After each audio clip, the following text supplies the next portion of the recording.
Vai filatinha. Tá muito leve pra ser cabeçudo. Cabeçudo é leve. Mais leve que o pacu. Cabeçuda pequena, mas é...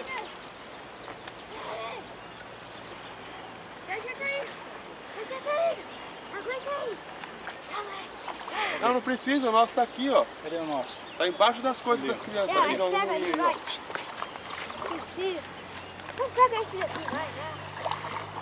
É o que é isso? Cabeçuda. Hã?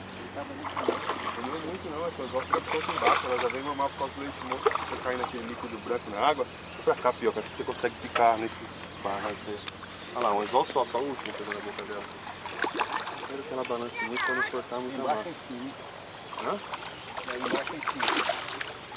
Embaixo, filho, a boca embaixo aí, ó. Cuidado pra não rasgar a boca dela. Ai! Ai, meu Deus. Tira foto com o peixe dele, vai. Calma aí, deixa eu parar de chuvar.